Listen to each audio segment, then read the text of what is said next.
Hello and welcome to your in-depth weekly horoscope for week commencing the 8th of August for the Sun or the Ascendant using Western tropical astrology.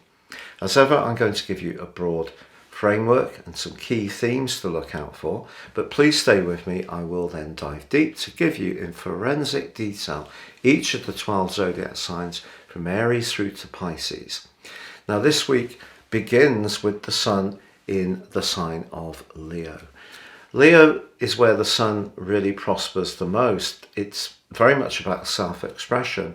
If we cast our mind back to the new moon of the 28th and 29th of July, if we set our intentions then, it could be that we've seen some real progress around where we want to show flair, artistry, or just mix and mingle more, socialise, and enjoy the good things in life. But this week, of course, across the 11th and 12th, depending on where you are in the world, the position of the full moon in Aquarius is of the collective. So whatever we set out to try to achieve at the end of July, it now comes out in terms of the results, or we could get a slice of reality in response. The problem is that Saturn, that cold, rather detached and limiting influence, is directly opposite the Sun and pretty close to the Moon as well, of course. So what this creates, I think, is the collective consciousness of us all, because the sign of Aquarius is about us as a group. That is, I feel, going to start to feel the impact of all that energy which really peaked at the end of July and right at the start of August, that collective in the sign of Taurus. However, despite the fact that Mars, Uranus and the North Node are in a T-square with this full moon this week, it is true that Mars and Pluto are actually in an incredibly enabling angle. So if we have got some plans that we feel are very clear, been well worked out, well researched, and we can see how we could make some tangible progress, our motivation to move forwards with those plans can be absolutely incredible with that particular alliance. However, Venus, the planet of love and relating, coming to the end of its journey through the sign of Cancer, is opposed by Pluto.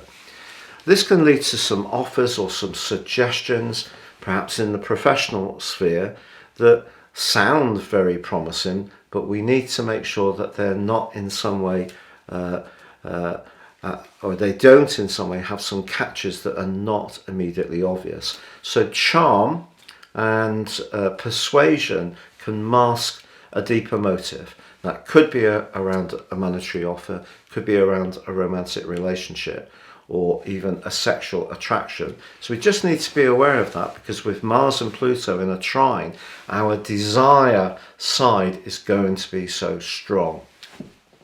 That is tempered a little bit by the more spiritual energies of Neptune, which is soothing off Mars a little bit, and also Pluto, quite frankly. But by Thursday, Venus arrives in the sign of Leo.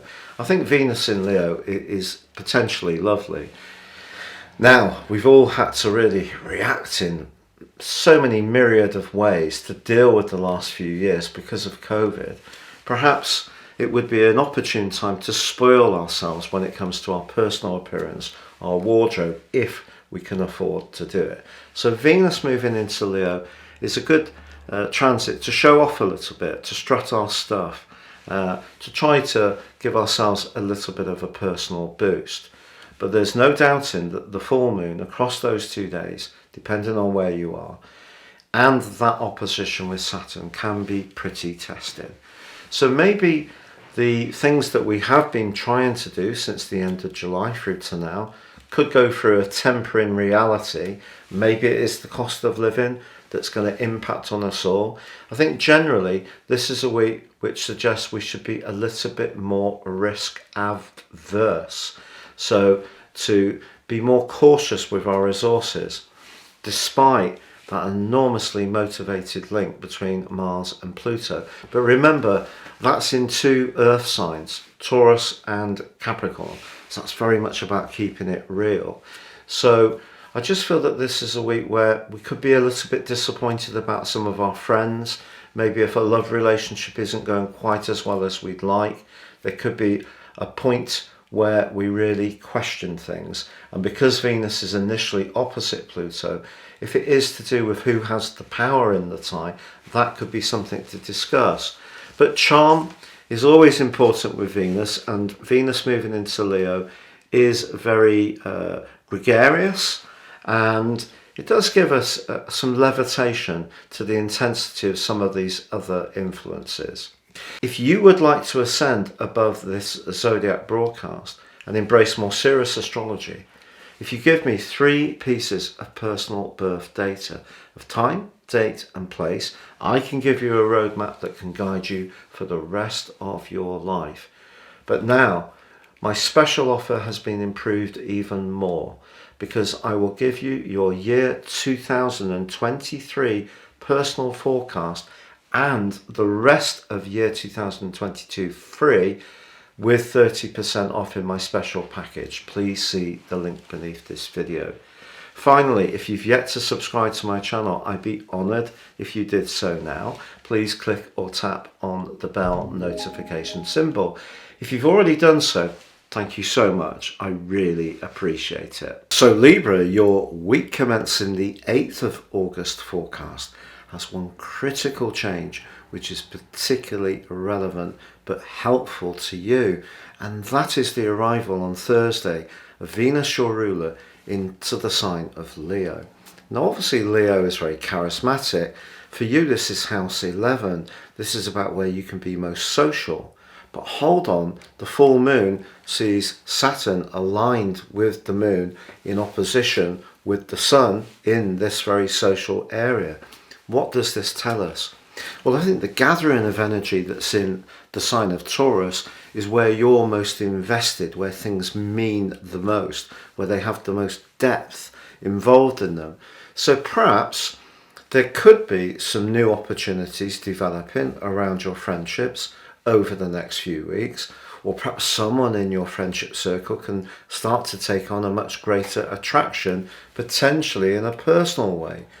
But with Saturn in a very tense and abrasive right angle with Uranus and Mars, I think if there are any relationships where you feel that it's cloying or possessive, or there's a lack of air and oxygen around them, something very important to an air sign like you, that could make you think again. So I think there's going to be opportunities with Venus moving into your 11th house, but also perhaps some weaker ties may not sort of end up in outright disputes, but maybe you're going to just retreat a little bit. I think you're only going to want to invest your energy where you feel it's really going to be received, or perhaps even reciprocated. You know, you can be very attentive to other people's needs. If it's a case of one-way traffic, even with people that you've known a long time, or you may have a lot of history with, or you're actually quite fond of, but if they're not really attuned to your circumstances or the things that you need from your future, which is what the 11th house is about, then managing your time, even if you don't get into political stuff with them straight away, just managing your time and directing it more towards the people that give you the energy that you enjoy, even if they are newer alliances, that I think is going to call out to you this week.